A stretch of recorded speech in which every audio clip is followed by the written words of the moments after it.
Hi gang, Jeff McAleer here, and this time I'm coming to you from my home in Mesa, Arizona. I know usually I'm traveling somewhere, but for a change I'm just right here in the privacy of my own home. And for this review, I'm going to take a look at the expansion to one of our favorite games of 2011. In fact, Frontline General, Spearpoint 1943 was Elliot and my favorite game that we were exposed to at the 2011 Origins Game Fair. Now, Byron Collins and Collins Epic Wargames successfully ran a Kickstarter project for a brand new expansion that completely changes the way the game plays. So let's take a peek.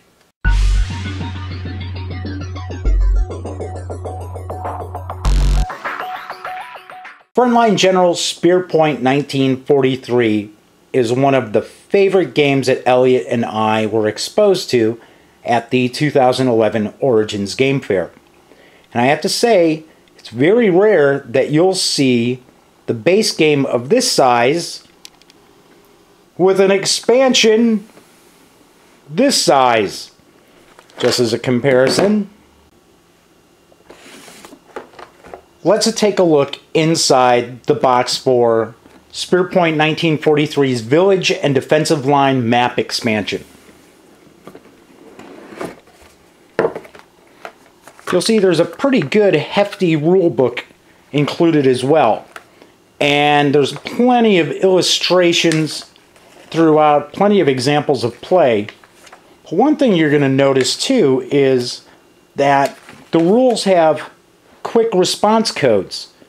So if you have a smart device, say a phone or tablet, and you're getting ready to play the game, you can use the scanner function to scan these QRCs and bring up videos that'll explain each of these areas that you're taking a look at.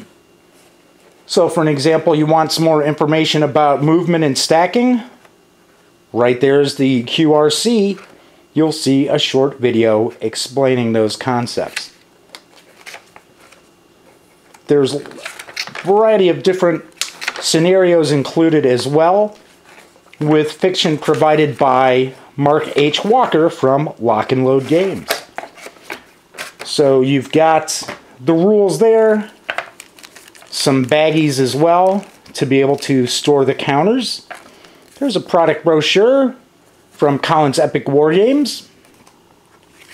A little postcard for Polyversal, which is a 6mm science fiction miniature system that's going to be coming out from Collins Epic Wargames soon. A couple of quick reference cards. Once again, look at that with those QRCs. There's a turn track with a victory point tracker as well. And there's counters included too, and I'll show you how some of these counters come into play. You have terrain tiles, and they are two-sided. A lot of the terrain tiles also feature buildings, and you can see the buildings are intact on one side and destroyed on the other.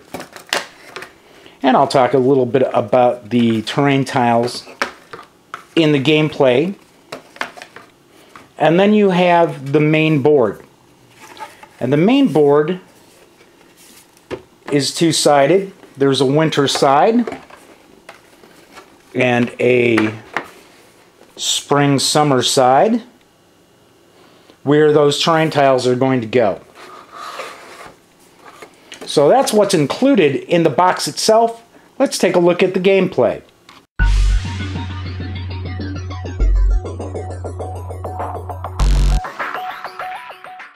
To give you an idea of what to look forward to in the Village and Defensive Line map expansion, I've set up a little bit of a battle that's going on right here.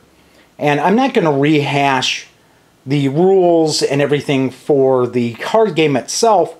If you want to learn more about that, by all means, we have a written review on the website as well as the review on one of our podcasts too. What we're looking at here is a German rifle squad and German machine gun team taking on an American rifle squad and an American M7 Priest. The map itself is much larger than this. It actually constitutes 9 rows of 3 squares. But I'm just focusing in on a close area here.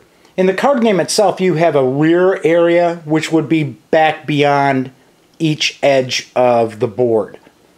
So we're just going to take a look at what's going on here. And each unit is occupying a bit of terrain. And that's the big selling point for the expansion. Because previously it was very abstract. You had your front line, you had your rear line, you had your reserves. Now it's very visual and very tactical as well. So infantry units can move up to 2 squares, and they can move vertically or horizontally, never diagonally. There are command cards within the card game itself.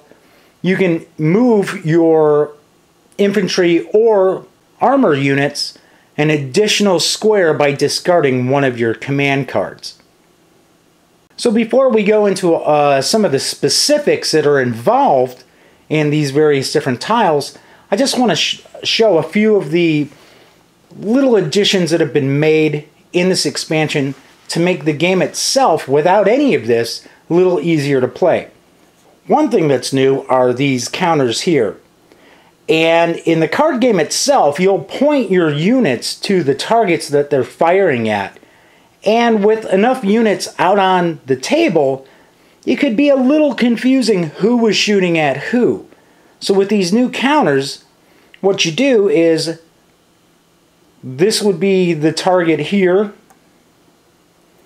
This is showing that this is the unit that's spotting or firing at it.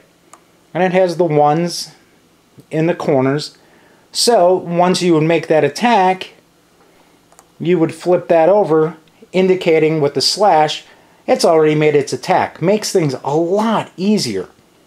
Also in the game, you track temporary damage to your units.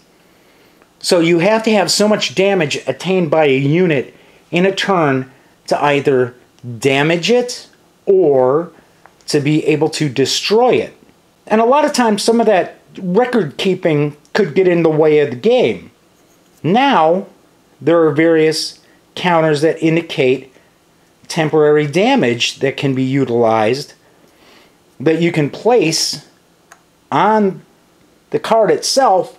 So hey, wow, okay, I know I've taken 10 points of temporary damage to that unit at the end of the turn. What does that mean? So great little additions just to make the card game itself much easier to play. So we're going to take these units off here because the main gist of this review isn't about the card game itself. So we'll just keep those off to the side. One thing I do want to point out, you'll see this is moving around. When you unfold the main map, it doesn't lay flat. Well, it's kind of a pain, not a huge issue, especially if you have a sheet of plastic or something. I do that I lay across many of my paper board games. Many of the games that include a paper board or a cardboard board. The big selling point for this expansion are the various different terrain tiles, because this is what adds a whole new element to the game. You'll see here, this is just a house. And if you notice along the edges, you have green and red areas. Now, the green area, it blocks line of sight into that tile. And you'll notice in the center is a dot. That's indicating the center of the tile, and that helps with line of sight determination. If you see red, that means it blocks line of sight into and out of that tile. You'll also notice there are some indicators down below. This means that units within the farmhouse, or house I should say, cannot be damaged until the house is destroyed. Can be destroyed by aircraft using bombs, armored units with 50mm cannons or larger, and artillery. Then you'll see the flip side is the destroyed house. Once again, does offer some line of sight blockage, and by the number 3 here, it shows that it adds an additional 3 points of armor to any unit that's occupying this tile. Another great example here is the wreckage of a Panzer. It allows 5 additional points of armor protection for infantry units that take cover and cannot be entered by armored units. So this is something that can be set out as I had set up right there. Another example, a village fountain. 3 armor, can be destroyed once again. That's the destroyed side there, still offering 1 point of armor protection too. And there's a lot of these different terrain tiles that can be utilized. Once again, we're going to look here. This is a cemetery. You'll notice it's blocking line of sight in, but not line of sight out. And on the flip side is some barbed wire. So this makes it more difficult for infantry to move across. So some of the terrain tiles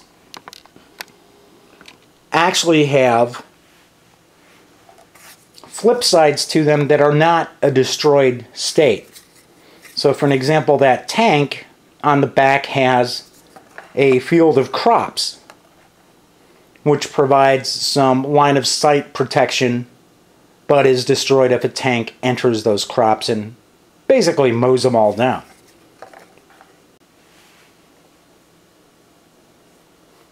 There are quite a few new rules that have been added to the expansion.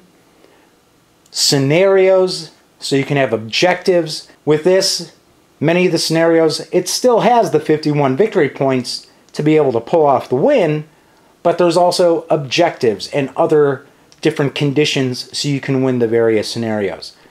This really changes the makeup for Spearpoint 1943, the card game, bringing a lot more replayability to the game and just expanding upon it tremendously. So, that being said, is the map expansion worth picking up?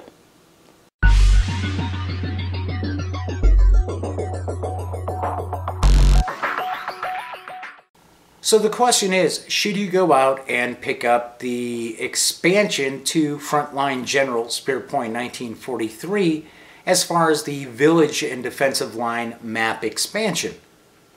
That's going to rely on what you think of Spearpoint 1943. If you haven't tried it yet, then by all means you need to go over to collinsepicwargames.com and grab yourself a copy, because if you're a wargamer, that is a fantastic tactical card game for World War II. If you like the game, by all means, you need to go get the expansion. Because even though the map has some issues, and easily enough, all you have to do is take a straight razor and slice that map up so that you have large tiles that you can fit into the box, and then it'll lay flat. But if you play Frontline General Spearpoint 1943 and you like it, you really want to pick up the expansion because it adds so much more to the game. Rather than a very abstract way of moving around in the basic card game, now you have very tactical ways of maneuvering. You have terrain that you can take advantage of, various different new rules that are involved, new ways to win the game, and a load of different scenarios that you can play as well. My recommendation is to simply go over to Collins Epic Wargames, and if you don't have Spearpoint 1943, buy both as a bundle. Don't consider the tiles as an expansion, but as a secondary purchase, I guess I would say, for the basic card game, because it's going to add a whole lot more to the experience. Granted, it does add some additional complexity But for those serious wargamers out there, complexity's never been a problem for any of us. So by all means, a big thumbs up for the Village and Defensive Line map expansion for Spearpoint 1943. Once again, I'm Jeff McAleer. Thanks for joining me, and be sure to swing by thegaminggang.com to join my partner in crime, Elliot Miller, and I for the latest news, reviews, and opinion. And until next time, see you soon.